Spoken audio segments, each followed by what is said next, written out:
Tragedy king के नाम से मशहूर दिलीप कुमार की जिंदगी के ऐसे कई रोचक किस्से हैं जो ज्यादातर लोग नहीं जानते। आज के पॉडकास्ट में दिलीप साहब का ऐसा ही एक किस्सा सुनाते हैं जो उनके फिल्मों में आने से पहले तब का है जब वे टीनेजर थे। यह उस समय की बात है जब द्वितीय विश्व युद्ध के हालात थे और दिलीप साहब का परिवार आर्थिक संकट से गुजर रहा था। ऐसे में एक बार दिलीप साहब ने मुंबई से पुणे जाने का मन बनाया और पिता की मर्जी के खिलाफ उनसे लड़ झगड़ कर वे वहां चले भी गए। 40 रुपए पॉकेट में रखकर घर से निकले दिलीप साहब ने पुणे में नौकरी की तलाश की और किस्मत से उन्हें ब्रिटिश कैंटीन में असिस्टेंट मैनेजर की नौकरी मिल गई। नौकरी के दौरान दिलीप साहब को कई अच्छे बुरे अनुभव हुए। मसलन एक बार जब कैंटीन का शेफ नहीं आया और कुछ खास मेहमान कैंटीन में चाय के लिए आए, तब मैनेजर ने दिलीप साहब से पूछा कि क्या वे मेहमानों के लिए कुछ बना सकते हैं। इस पर उन्होंने मेहमानों को सैंडविच बनाकर खिलाई जो सबको खूब पसंद आई।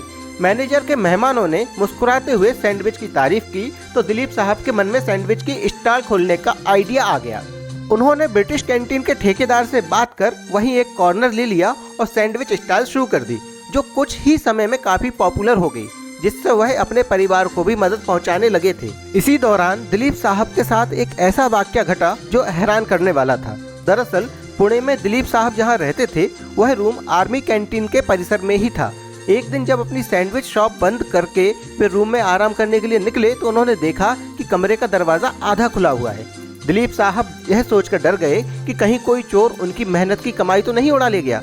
वे जल्दी जल्दी रूम के अंदर दाखिल हुए, लेकिन अंदर का सीन देखकर एकदम ठिठक कर रह गए।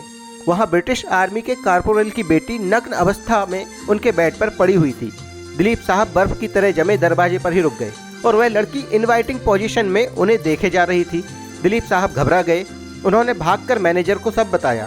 जब वे मैनेजर को लेकर रूम में पहुंचे तो लड़की वहां से जा चुकी थी, लेकिन मैनेजर को भरोसा था कि दिलीप साहब झूठ नहीं बोल रहे हैं। उन्होंने पलटकर देखा तो वह लड़की उसी अवस्था में पूल में नजर आई। मैनेजर ने 2 महिला ऑफिसर्स की मदद से उसे वहां से हटाया।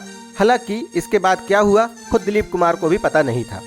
बाद में आज़ादी को लेकर दी गई एक स्पीच की वजह से दिलीप साहब को जेल में डाल दिया गया और जहां उन्होंने सरदार वल्लभ भाई पटेल के समर्थकों के साथ भूख हड़ताल में भी हिस्सा लिया। फिर युद्ध के हालात बद से बदतर हुए और कई तरह के बदलाव हुए, जिसके चलते दिलीप साहब को मुंबई वापस लौटना पड़ा। 40 रुपए लेकर मुंबई से निकले दिलीप साहब जब लौटे तो उनके पास 5000 रुपए थे, जो उस जमाने में बहुत बड़ी रकम हुआ करती थी। आज के पॉडकास्ट में इतना ही। ऐसे ही रोचक किस्सों के लिए सब्सक्राइब करें हमारा चैनल filmymail.com।